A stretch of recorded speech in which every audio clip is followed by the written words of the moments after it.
गुरु नानक जी, धन गुरु नानक जी। हर का विलोमना, विलो मेरे भाई, सहज विलो। प्यार से बोलिए, धन गुरु नानक जैसे तत ना जाए। वाहेगुरु जी। सहज रिदम लय, जैसे दही को रिड़केंगे एक लय में तो मक्खन निकलेगा, वैसे ही रसना जपे, कान सुने, ध्यान कान में। इस तरह से जाप करेंगे तब मंजिल पर पहुंचेंगे, तब प्रभु मिलेगा। दही को सही सिस्टम से जमाएंगे, रिड़केंगे तो मक्खन मिलेगा। तत् मक्खन है, मोरल मक्खन है। नाम जप का मोरल है परमात्मा, आत्मा से परमात्मा का मेल। अगर सहज में जपेंगे, शब्द को शॉर्ट में समझते हैं, तन कर मटकी, इस तन को मटकी बना, इसमें नाम का दही जमा, धन गुरु नानक। और सहजे सहजे रिदम में दिन रात इसको रिड़कता रहे। धन गुरु नानक जी। कबीर जी कह रहे हैं, इस प्रकार तो मेहनत करेगा तो मेहनत कर सकता है। आखिर में कहो कबीर नदर करे मेरा, कहो कबीर नदर करे जो मेरा, मेरा का है परमात्मा को। अपनी घालना से नहीं मिलता, घालना करना हमारा कर्म है। मिलेगा तो उसके गुर प्रसाद से। नदर करे जो, हमारे पर तरस करे। घालना तब थाय पड़ेगी जब वो तरस करेगा। सब कुछ भी करके कई बार दही नहीं जमती, दूध सही रहता है, झाग भी सही लगाई रहती है तो भी दही नहीं जमती। सोचते रहते हैं पर समझ में नहीं आता। धन गुरु नानक जी। दुनियावी बात है, पर हम इस दही को जमाने में, नाम को दही को जमाने में क्या क्या गलतियां करते हैं, इसे समझना पड़ेगा। धन गुरु नानक जी। धन गुरु नानक जी। भोजन चबाते हैं, भोजन चबाते हैं, भोजन अंदर जाता है, हजम होता है तो खून बनता है। अगर कोई चबाता रहे और अंदर ना ले तो उसका खून नहीं बनेगा, व्यर्थ जाएगा। कोई नाम जप करे, रसना से करता रहे, यही फर्क है दुनियावी और नाम में। बाबा नंद सिंह जी के वचन, कोई नाम जप करता है तो व्यर्थ नहीं जाता। पर वो बात नहीं मानी जो सहज अवस्था की बात हो रही है। जब तक कान ध्यान में नहीं रहेगा, कान सुनेंगे नहीं, तब तक वो अंदर जाएगा नहीं, तब तक बात बनेगी नहीं, खून नहीं बनेगा।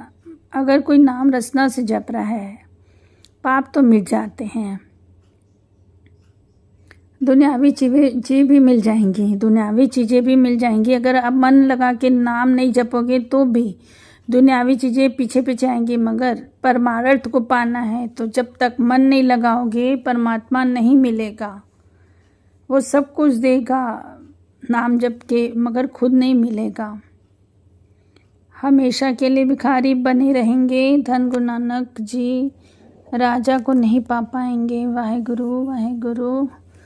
तो हम यहाँ पे ये समझने की कोशिश करते हैं कि नाम जप कैसे करें। सहज अवस्था की बात चल रही है, जिसे चौथा पद भी कहा गया है।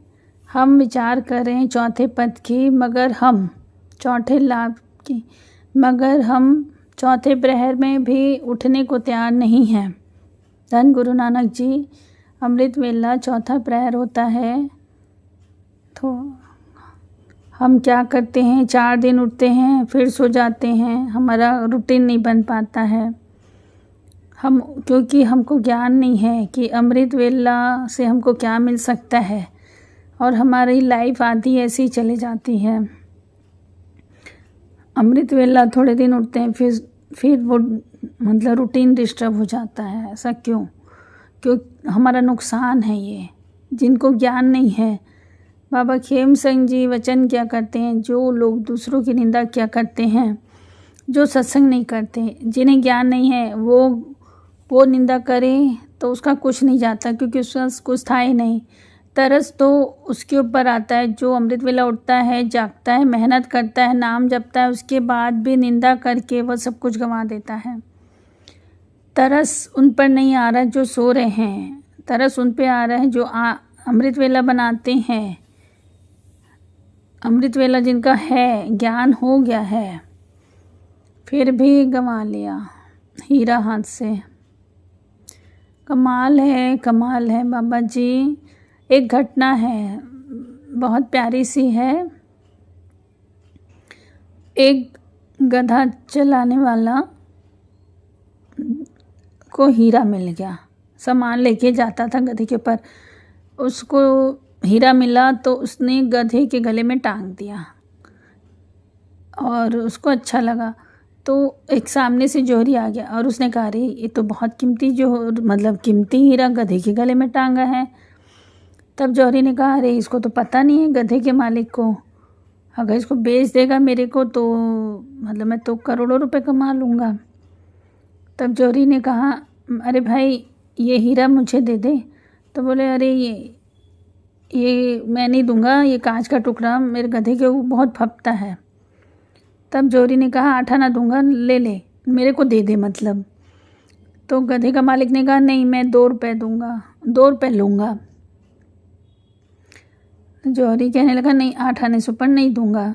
बार्गेनिंग करते करते 1 रुपये पे आ गया, हीरा करोड़ों का, लाखों का। जोहरी बार्गेनिंग कर रहा है, जिसे ज्ञान है। बात नहीं बनी, जोहरी भी नाराज़ हो गया, गधे का मालिक भी नाराज़ हो गया। गधे का मालिक ने कहा, 2 रुपये दो, नहीं तो मैं कांच का टुकड़ा नहीं दूंगा। तब जोहरी चला गया और गधे का मालिक भी चला गया। जोहरी ने कहा, सोचा आगे बढ़ा कि आवाज़ देगा कि मैं 2 रुपये में 1 रुपये में ले लूँगा, मगर वो आगे चला गया गधे का मालिक, और उसे फिर एक जोहरी और मिला। उसने 2 रुपये दे के उस हीरा को ख़रीद लिया। अब फिर जोहरी को लगा कि थोड़ा आगे बढ़ा तो मुझे तो ज्ञान है, ये करोड़ों का है, चल उसको तो मालूम नहीं, मैं 2 रुपये में ख़रीद लेता हूँ। जब वो गया तो देखा गधे के गले में हीरा नहीं था। तब उसने जोहरी गधे के मालिक को कहा, अरे तू कितना बड़ा गधा है, वो करोड़ों का हीरा को तो 2 रुपये में दे दिया। तब गधे का मालिक जोर जोर से हंसने लगा, बोला, गधा मैं हूँ कि तू है? मुझे तो ज्ञान नहीं था, मुझे कांच का टुकड़ा लगा मिलने, तो 2 रुपये भी बहुत हैं, मगर तुम्हें तो ज्ञान था, ये हीरा है, तूने कैसे 1 रुपये के लिए छोड़ दिया? धन गुरु नानक, धन गुरु नानक, धन गुरु नानक। हम अपने पे लेते हैं, ज्ञान हमको सब है कि अमृत वेला संभाल लेंगे, प्रभु मिल जाएगा, दुनिया की सारी शक्तियाँ हमारे चरणों में रहेगी, सारी संसार सेवा करेगी। नेम संभाल लो तो भी जाके सो जाए तो हम गधे ही हैं। धन गुरु नानक, धन गुरु नानक, धन गुरु नानक। उस धोबी और उस साहूकार में उस साहूकार में और धोबी में हमें कोई फ़र्क नहीं है। अगर हमको ज्ञान है कि अमृत वेला से हमको ये सब मिलेगा तो भी हम सो जाएं तो हमारे और उसमें कोई फ़र्क नहीं है। धन धन गुरु नानक जी। हर का विलोना विलोना मेरे भाई, सहज विलो जैसे तत् न जाए। धन धन गुरु नानक जी, धन धन गुरु नानक जी। कहे कबीर, नदर करे जो मेरा, ये पॉइंट सबसे इम्पोर्टेंट है। तेरी खालना से नहीं मिलेगा, चाहे तो किसी भी स्टेज से शुरू किया हो, चाहे रसना से जप रहे हो, तब भी मन में एक भाव हो, आप जपाए जपे सुनाओ, आप गवाए सो हर गुण गाऊं। आप जपा रहे हो तो हम जप रहे हैं, आप गवाए सो हम गा रहे हैं। वो ना चाहे तो हम जप भी नहीं सकते। धन गुरु नानक जी, ये भाव हर वक्त बना रहना चाहिए। ये भाव ही आपको आगे बढ़ाएगा, ये भाव ही आपको आगे तक पहुंचाएगा। ये भाव हटा तो परिस्थिति बदल जाएगी। चाहे किसी भी स्टेज में हो, ये भाव अगर बदला, अगर करता आ गया कि मैं कर रहा हूँ, तो अवस्था ख़त्म हो जाती है। धन गुरु नानक जी, ये गुरु प्रसाद है, 100% गुरु प्रसाद है। मैं नहीं कर रहा हूँ, वो मेरे से करवा रहा है, ये मान लो। वाहे गुरु, कर्म करते हुए नहीं कर्म करना है, मगर भाव ये कि मैं नहीं कर रहा हूँ, करता कोई और है। भाव निष्काम भक्ति ही सहज अवस्था तक पहुँचा सकती है। निष्काम कामना के साथ जपा हुआ नाम आपको सहज अवस्था में नहीं ले जा सकता। धन गुरु नानक कामना चाहे कोई भी हो, परिवार की, धन की कामना के साथ जपा हुआ नाम दुनियावी रह गया, सहज अवस्था की ओर नहीं ले जाएगा। सहज अवस्था की ओर बढ़ने के लिए चोट बहुत ज़रूरी है। जब संसार से चोट लगती है, विश्वास हटता है, तो गुरु की तरफ ध्यान जाता है। तब जपो नाम, उस अवस्था को बनाए रखे, भूले ना, उसका लाभ उठाए। प्रभु बस तू ही है। इस अवस्था में जपा हुआ नाम सहज अवस्था की ओर आपको ले जाता है। धन गुरु नानक सहज अवस्था। हम बाणी पढ़ते हैं, पवन गुरु पाणी पिता। गुरु को पवन क्यों कहा गया है? गुरु बिचौला होता है, गुरु बिचौला होता है। आत्मा को परमात्मा से मिलाने वाला गुरु होता है। अंधेरे से रोशनी की ओर ले जाने वाला होता है गुरु। धन गुरु नानक, जो मेल मिला दे उसे गुरु कहा है, इसीलिए पवन को गुरु कहा है। इस बात को गंभीरता से ध्यान से समझो। जब हम रसना से, जब हम नेचुरल स्टेज है जो भगवान ने बनाया है, वो क्या है? हमने सांस ली, पवन अंदर गया, सांस ली, पवन अंदर गया। पवन टकराई किससे? नाभि से। नाभि, जिस नाभि को भारतीयों में धुनी कहा गया है। धुनी क्यों कहा गया है? जब पवन नाभि से टकराई तो धुन उत्पन्न हुई। आप बोल रहे हो, जो हम बोल रहे हैं, ये हम गले से बोल रहे हैं लगता है, मगर ये धुन उत्पन्न होती है नाभि से। धन गुरु नानक जी, जब हम बोलते हैं तो नाभि हिलती है। पवन अंदर गई, हमने सांस ली, नाभि से टकराई, धुन उत्पन्न हुई, इसे कहते हैं धुनी। इसी में से धुन उत्पन्न होती है। इस धुन को कहते हैं परा। बड़े ध्यान से सुनना। सहज अवस्था की ओर बढ़ना है तो इस बारीक पॉइंट को समझना पड़ेगा। श्वास अंदर गई, पवन अंदर गई, धुनी से टकराई, धुनी पहुंची मन के पास। धन गुरु नानक। अब मन में अक्षरों ने रोक लिया कि बोलना क्या है। धुन तो उत्पन्न हो गई, मगर अब उसको अक्षर देने हैं। डिसाइड कौन कर रहा है? मेरा मन। गुरु की कृपा से सर पर हाथ है, मन में जो विचार डाल रहे हैं वो बोल रहे हैं। बात समझ में आई? धुन उत्पन्न हुई, पहुंची मन में। इस मन को कहते बसंती। 4 स्टेजेस हैं सिमरन की, बहुत ध्यान से समझना। जो नेचुरल स्टेज है क्या है? श्वास अंदर गई, पवन टकराई धुनी से, धुनी पहुंची मन के पास। मन का भाव बसंती अक्षर बन गए। अब ये पहुँचे मधमा, गले में। गले ने इसे आवाज़ दी। धन गुरु नानक जी, मधमा, गले से निकलती आवाज़। धन गुरु नानक। गला जरिया है। धुन उत्पन्न हुई, एक्चुअली धुनी से, धुन मतलब नाभि से उत्पन्न हुई। गला जरिया है और लास्ट में मुंह से आवाज़ निकलती है। उसको जितने भी धर्मशास्त्र हैं, इन 4 अवस्थाओं की बात कही है। नेचुरल स्टेज ये है। स्टेज एक बार फिर से श्रवण करते हैं। बात हमको जो समझना चाहते हैं। परा, बसंती, मधमा, बैखरी। जब हमारी रचना नाम जपती है, कान सुने, ध्यान हो उसमें, तो उसमें कहते हैं बैकरी जाप, दास बैकरी जाप। इसका फल बहुत है। गावे सुने मन रखे भाव, दुख पर हरे सुख घर ले जाए। सारे दुख खत्म हो जाएंगे, सुख ही सुख आएंगे। घर का है हृदय को, घर सुख बसिया हृदय को कहाँ है। ये पहली अवस्था में दुख खत्म हो जाते हैं। धन गुरु नानक। अगर कोई ध्यान से जप ले, केवल जब ध्यान से कान से सुन ले, तो पहली अवस्था है बेसिक। जो हमारी अवस्था नहीं बने तो दुख यहीं ख़त्म हो जाएंगे। धन गुरु नानक। एक छोटी सी बात, दुख हम कैसे ख़त्म करेंगे? दुख कैसे ख़त्म करेंगे? दुख तो सबको है। हम दुखी होकर बहुत दिनों तक परेशान रहते हैं। संत लोगों का दुख 1-2 सेकंड का होता है। क्यों? काबू पा लेते हैं। समुंदर में लहर उठी, ख़त्म हो गई। और एक अवस्था ऐसा आखिरी में, जिसे सहज अवस्था कहते हैं, वहाँ दुख है ही नहीं। ये शुरुआती की बात कर रहे हैं। शुरुआत हो जाए, केवल यहाँ तक पहुँच जाए, दुख खत्म हो जाते हैं। धन गुरु नानक। भाव दुख महसूस नहीं होते, आते हैं जरूर हैं, पता ही नहीं चलता। धन गुरु नानक। दूसरी अवस्था,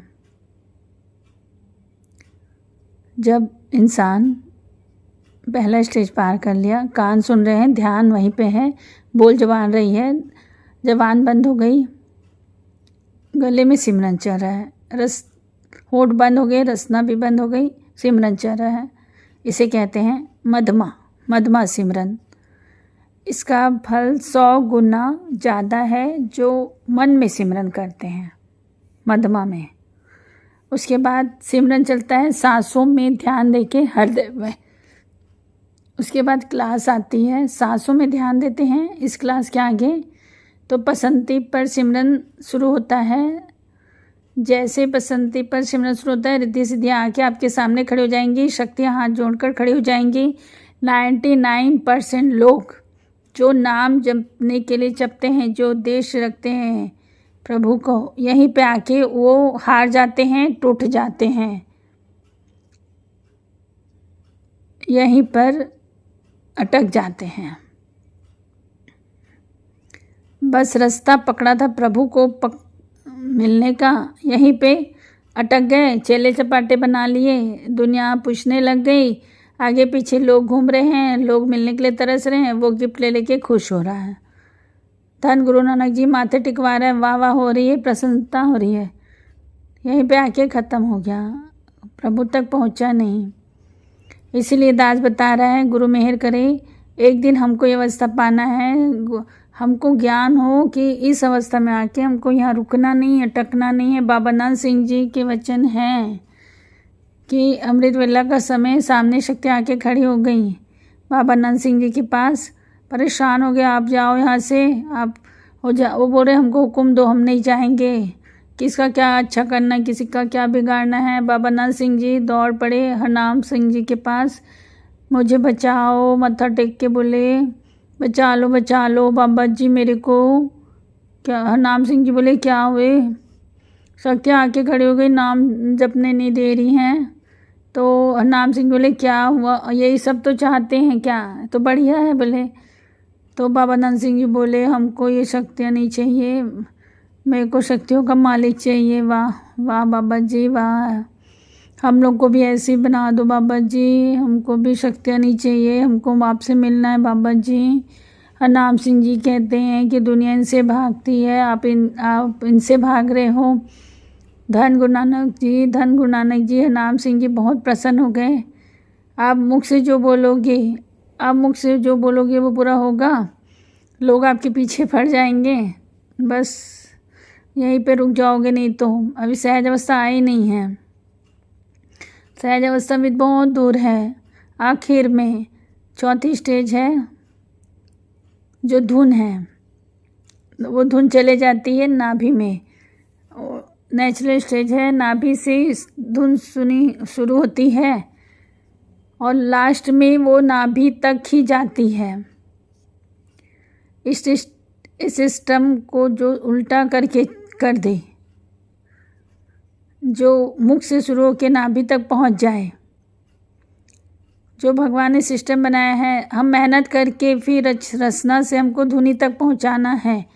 अगर कोई कर ले तो कबीर जी कहते हैं कि वो बिना स्नान किए गंगा से गंगा स्नान कर लिया, मतलब सहज अवस्था में पहुंच गया वो। इसीलिए पवन को गुरु कहा है। पवन मिला रही है। नाभि से पवन उत्पन्न हुई, या पवन रसना से भी पवन से जपा जा रहा है, और नाभि फिर वापस नाभि जा रहे हैं। उससे परा खुल जाती है। जिसकी परा खुल जाती है उसकी बात ही अलग हो जाती है। उसके बोलने में, उसके गाने में। बाबा नंद सिंह जी कहते थे, मुका पेट से गाता है, पेट से गाता है। गायक गले से गाता है, और संत परा से गाता है।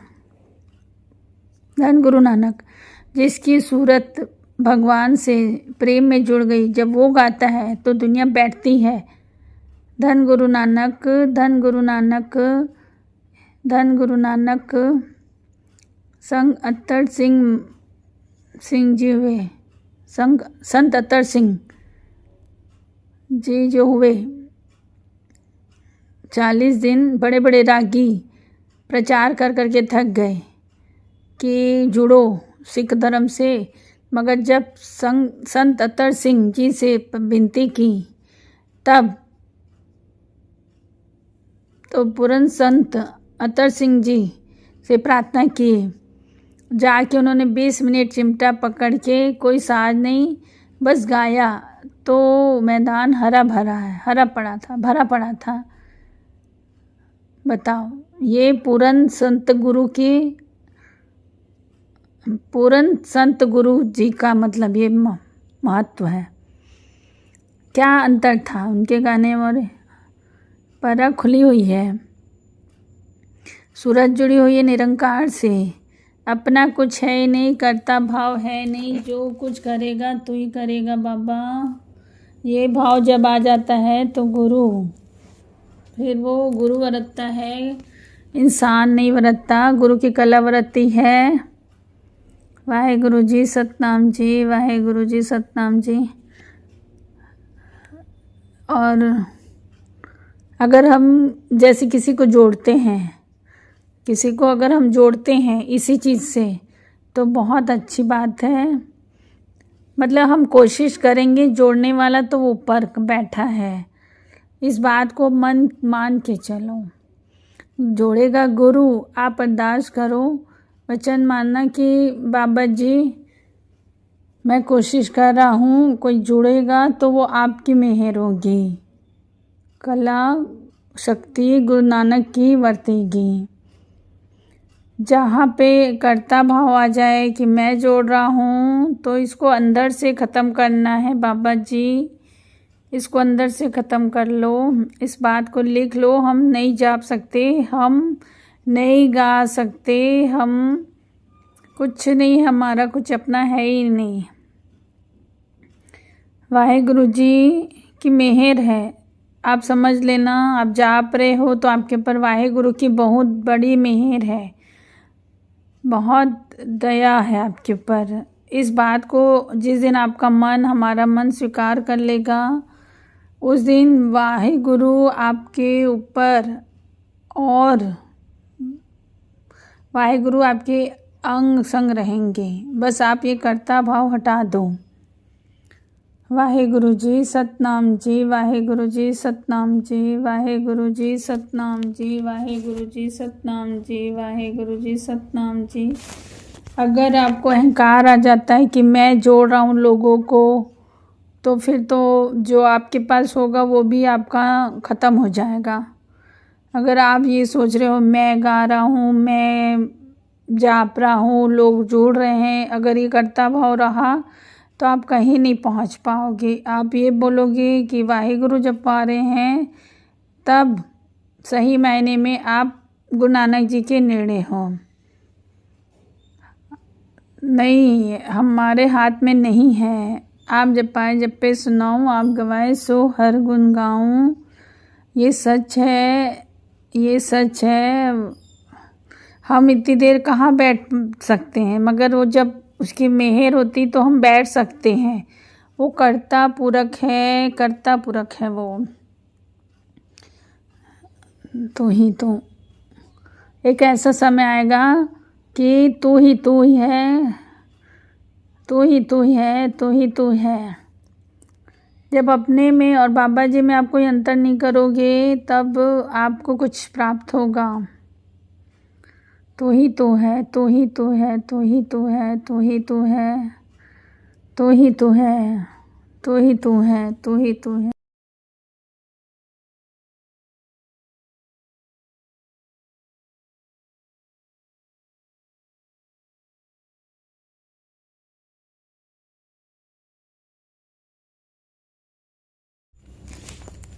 अब ब्रह्मज्ञानी गुरु नानक जी के ब्रह्मज्ञानी के बारे में थोड़ा जानते हैं। ब्रह्मज्ञानी कैसे बनते हैं?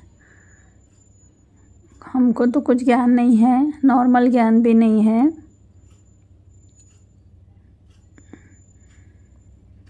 बार बार हम सुन रहे हैं ब्रह्मज्ञानी की अवस्था की। जिसका नित्य पक्का नहीं, वो कुछ नहीं समझ पाएगा। धन गुरु नानक।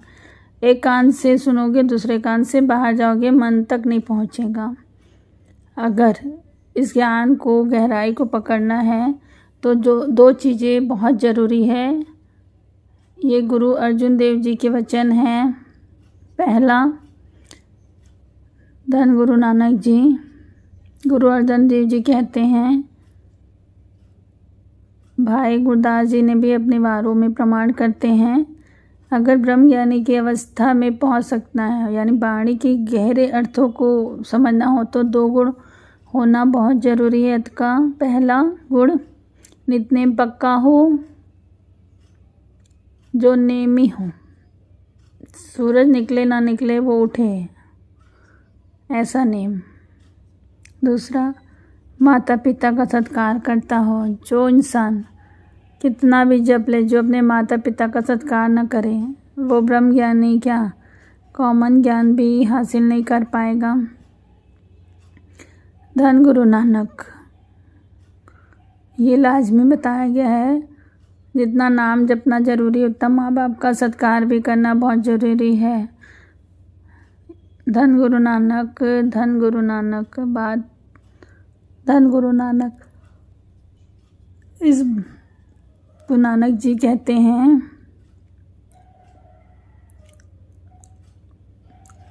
कितनी अचरज की बात है। मर्द और स्त्री का मेल होता है, जिससे बालक का जन्म होता है। बहुत ध्यान से समझना जी। वैसे तो पढ़े लिखे लोग हैं, और आज भी हमारे समाज में ऐसे मूर्ख हैं कि क्या बताऊं। वाहेगुरु जी, वाहेगुरु जी, वाहेगुरु जी, वाहेगुरु जी, वाहेगुरु जी। पुरुष और स्त्री के बीच मेल से बालक का जन्म होता है। गुरु नानक जी कहते हैं ये ब्रह्म ज्ञान है, इसको ध्यान से सुनना।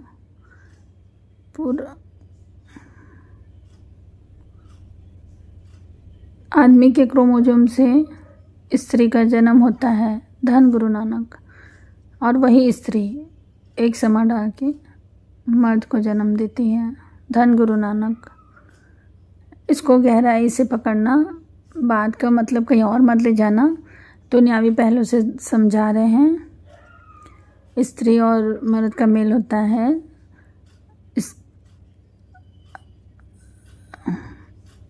पुरुष के विरह से स्त्री का मेल, स्त्री का जन्म होता है। फिर समय बाद स्त्री खुद पुरुष को जन्म देती है। इसी प्रकार आत्मा और परमात्मा बिछड़ी हुई है। परमात्मा ने आत्मा को जन्म दिया है, और आत्मा जब धुनी में ध्यान लगा के परा को खोल दिया, तो जो परमात्मा बिछड़ा हुआ है वही आत्मा परमात्मा को जन्म देती है। धन गुरु नानक। बात समझ में आई? गुरु नानक जी कितनी गहरी बात कह रहे हैं। धन गुरु नानक जी। बुद्धि छोटी है, अब बात समझाना नहीं आ रहा है, बाकी आप समझ गए होंगे कि ब्रह्म ज्ञानी का ज्ञान हम ले रहे हैं। वाहेगुरु जी, सतनाम जी। परमात्मा से अलग होकर आत्मा का जन्म हुआ। जब आत्मा का धुन में ध्यान हो जाए, आत्मा को ध्यान लगाना आ जाए, तो वो परमात्मा को जन्म दे सकती है। छोटा सा पॉइंट ये है कि सामाजिक पॉइंट है, बहुत लोगों को ज्ञान मिल जाएगा। एक लेडीज हमारे पास आई, वाहेगुरु बुलवा रहे हैं, कोई कारण होगा। एक लेडीज आई, एक माता आई, कहती है आत्महत्या करने का मन करता है इतनी कम उम्र में। तो बोली क्या हो गया? 23 साल की होगी। कहने लगी मेरे सास ससुर, मेरे पति मेरे दुश्मन बन गए। पति पहले प्यार करता था, अब पिटता है। तो पति ने कहा शराब पीता है? बोले नहीं, सब कुछ ठीक है। मैंने 3 लड़कियों को जन्म कर दिया, पैदा कर दिया, तो वो मुझे कटाक्ष करते हैं, टॉन्ट करते हैं, चिढ़ाते रहते हैं, मुझे हैरेस करते हैं। तो एक लड़के को जन्म नहीं दे सकती। आज के ज़माने में देखो दुनिया कहाँ खड़ी है, क्या सोच है, घटिया सोच है। और यह अज्ञानता का कारण है, क्योंकि कभी कि लड़की भी पैदा हो चाहे लड़का हो, इसमें स्त्री का कोई दोष नहीं है। साइंस को समझे तो स्त्री का कोई दोष नहीं होता है। स्त्री में सिर्फ एक्सोजोन क्या होता है पता नहीं, स्त्री का कोई रोल नहीं है। ये सब पुरुषों के हाथ में ही होता है जो भी। तो क्योंकि साइंस की दृष्टि से देखा जाए तो स्त्री के हाथ में कुछ नहीं है, बेटा हो या बेटी हो। मगर जब लड़कियों का जन्म हो जाता है तो लोग पूरा ससुराल वाले उसको कोसने लग जाते हैं। आज भी इतने पढ़े लिखे हैं, 21 सेंचुरी में है तो भी। जबकि बेटियां ज़्यादा अच्छी होती है, शादी के 50 साल बाद भी उनका वो अपना माँ बाप का मायके का ध्यान रहता है। मतलब बेटियां मायके भी संभाल लेती हैं, ससुराल भी संभाल लेती है। मगर बेटियों ज़्यादा हो जाए घर में तो उनको अच्छा नहीं लगता, बेटा चाहिए उनको। आज भी अज्ञानता बहुत है। वृद्धाश्रम चले जाओ, लड़की छोड़ के गया कि लड़का, तो बोलेंगे लड़का ही छोड़ के गया है। कोई भी लड़की नहीं छोड़ती अपने माँ बाप को वृद्धाश्रम में। पता नहीं कैसे वाहिगुरु बेटियों को ऐसा बनाया है कि उनके मन में बहुत माँ बाप के लिए रहता है। सुख तुझे लड़का या लड़के ने देना, सुख तेरे कर्मों ने देना है। तो इन सब में मत पड़ो आप। हमें ब्रह्म ज्ञानी को समझना था, ब्रह्म ज्ञानी कैसे बनते हैं, बहुत डीपली टॉपिक है। तो भी मैंने सत्संग सुन के बस जो समझ में आया मैंने सुनाया है। ये बहुत डीपली सब्जेक्ट है और हार्ड भी है। मेरे को नहीं लगता कि कोई इस अवस्था तक पहुंचने में इंटरेस्टेड होगा, मगर कोई अगर इंटरेस्टेड होगा तो बहुत अच्छी बात है, इसको सुन लेना सत्संग को। आज भी ऐसा नहीं है, आज भी महापुरुष हैं, आज भी ब्रह्मज्ञानी हैं, बहुत हैं। आपको ज़्यादातर ब्रह्मज्ञानी अमृतसर के गोल्डन टेम्पल में मिल जाएंगे, बहुत मिल जाएंगे, बहुत। और गुरु की कृपा हो तो अवस्था मिलती है जब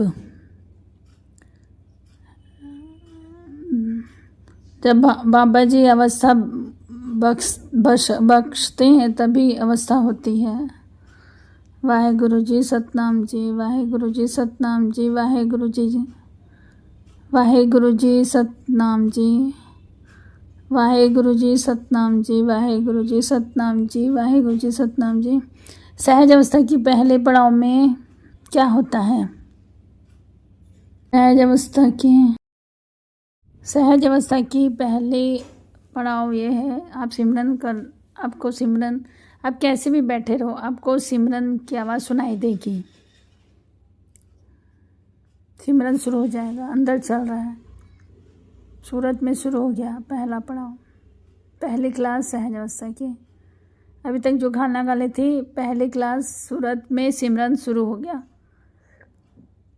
रिद्धि सिद्धियों को ठुकरा दिया, सब पीछे छोड़ के आगे निकल गए, गृहस्थ में रह के भी संत हो गए, क्योंकि सूरत में सिमरन चल रहा है।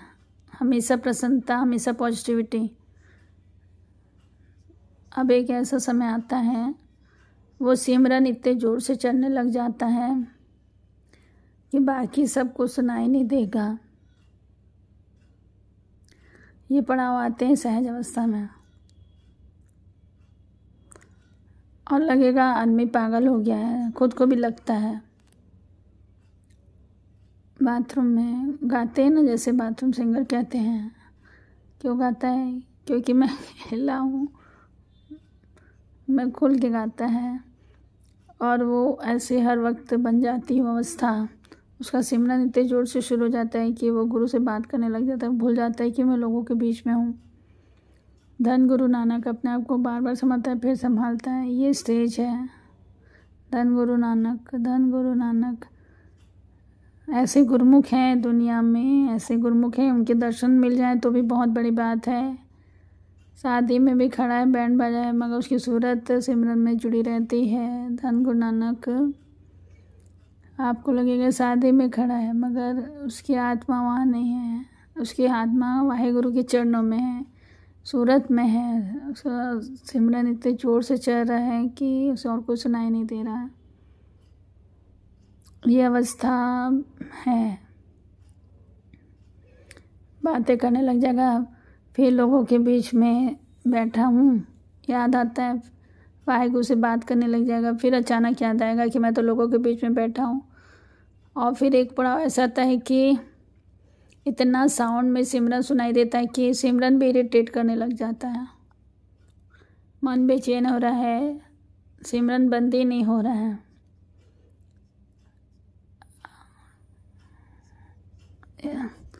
इतने जोर जोर से सिमरन चलता है। वाहेगुरु जी, सतनाम जी, धन गुरु नानक जी, धन गुरु नानक जी, धन गुरु नानक जी। ऐसे लोगों की अवस्था है। यहाँ पर एक कन्फ्यूज़न हो जाता है कि टूट जाता है। आधे लोग वहाँ रिद्धि सिद्धि में टूट जाते हैं, आधे लोग यहाँ पे टूट जाते हैं, परेशान हो जाते हैं, दिमाग हल गया है, चैन नहीं आ रहा, और डर के सिमरन करना छोड़ देते हैं, मन भटकाते हैं कि बंद हो, चैन नहीं आ रहा। अब यहाँ पे संतों महापुरुषों की कि ये क्या हो रहा है वो बताते हैं हमको, नहीं तो आदमी टूट जाएगा। पहले वहाँ टूट जाएगा,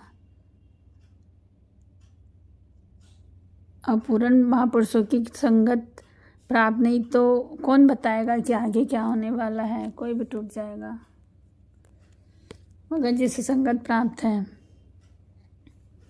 एक बड़े प्यारे गुरुमुख, उनको ये अवस्था मिल गई। अब जब ये अवस्था मिल गई तो समझने हो क्या हो रहा है। पहुंच गए संत अत्तर सिंह जी के पास, जाकर कहते हैं ये अवस्था है, क्या हो रहा है समझ नहीं आ रहा। कहने लगे, गुरु की अपार कृपा है तुझ पर, जो कुछ घालना घाली है, पता नहीं कितने सालों से, अब तेरी स्थिति बनी हुई, सिमरन बंद नहीं हो रही, तू चाहता है तो भी बंद नहीं हो रहा है। गुरु की अरदास कर, सह ले, कुछ समय बाद ये सिमरन बंद हो जाएगा। तो कहने लगा सिमरन बंद हो जाएगा तो लाभ क्या। फिर तुझे, तब अत्तर सिंह ने कहा तुझे अगली अवस्था का पता नहीं। अब संत अत्तर सिंह जी मिल गए तो बच गया, नहीं मिलते तो वो टूट जाता। कौन बताए, जो रास्ता तय कर चुका वही बताएगा। जो मैं बातें हम कर रहे हैं वो अवस्था हमारी आन है कि होगी कि नहीं पता नहीं, आनंद ले लो, कम से कम सोच तो सकते हैं कि हम मतलब कैसे, क्या ये सहज अवस्था की साखी, ये सहज अवस्था की साखी है। आज उसका सत्संग का टॉपिक था, ये अवस्था पाने के लिए महापुरुष लोग कितनी घालना घालते हैं, तब वाहे गुरु हमारे पर कृपा करते हैं। इस रास्ते में चलना सौखा नहीं है, मगर कोई चलना चाहे तो मंजिल पा सकता है। और यहाँ एक बात और मैं कहना चाहूँगी कि गुरु से अगर आप दीक्षा लेते हो तो ये अवस्था सहज आपको प्राप्त हो जाती है। ये जो शोर वाली अवस्था है, जब गुरु नदर करते हैं तो ये अवस्था तुरंत आपको प्राप्त होती है। बस शर्ते उसके बाद आपको गुरु के रास्ते पे आपको चलना है, तब आप दीक्षा लो। क्योंकि ये अवस्था मैं अच्छे से जानती हूँ कि गुरु जब दीक्षा देता है तो ये अवस्था सहज आ जाती है। मगर उसके बाद ये बहुत ज़रूरी है कि हमारी जिम्मेदारी कि हमको गुरु के दिखाए हुए रास्ते पे चलना है। अगर कोई चाहता है ऐसा तो नामदान दीक्षा ले सकता है वाहेगुरु जी से, व्यास वाले बाबा जी से। हमने दान लिया है, बाबा जी मेरे पर मेहर किए तो वाहेगुरु जी की दया से। मगर इसमें क्या होता है, इंसान थोड़े दिन तो चल लेता है, फिर वो घर गृहस्थी में वो सब भूल जाता है। वैसे ही शोर मचता है, शुरू आपको नज़र होगी तो, मगर उसको शोर को बंद कर देता है फिर वो इंसान, क्योंकि वो सह नहीं पाता उस शोर को। आप नाम दान लेके आओगे तो ऐसे ही शोर होता है, मगर वो शोर को इंसान कहीं ना कहीं कैसे न कैसे बंद करना चाहता है, क्योंकि वो सह नहीं पाता है उसको। वो बहुत कठिन है, क्योंकि कोई गुरु शिक्षा दे देता है, उसके बाद वो उसको खुद ही करना है, सफ़र खुद तय करना है। तो वो उसके ऊपर है कि वो कैसे एक्सेप्ट करता है उस चीज़ को। ये आज भी है, अवस्था है। महापुरुष जो गुरु है आपको जो शिक्षा देगा, अगर आप लेते हो तो आपको ये अवस्था प्राप्त हो सकती है। गुरु से बहुत जल्दी आपको ये अवस्था प्राप्त हो सकती है, क्योंकि गुरु को ये आशीर्वाद मिला है वाहेगुरु से। धन धन गुरु नानक जी, ये बहुत सहज अवस्था वाला सत्संग था, मैंने सुना, आप भी सुनो कम से कम। चलो ठीक है, हम परिवार वाले हैं, मगर ऐसे भी बहुत लोग दुनिया में हैं जो इस अवस्था में चल रहे हैं और पहुंच चुके हैं। धन धन गुरु नानक जी, जो सही मायने में वाहेगुरु से दर्शन करना चाहते हैं वाहेगुरु की, तो ये अवस्था बहुत अच्छी है फिर उन लोगों के लिए। धन धन गुरु नानक जी।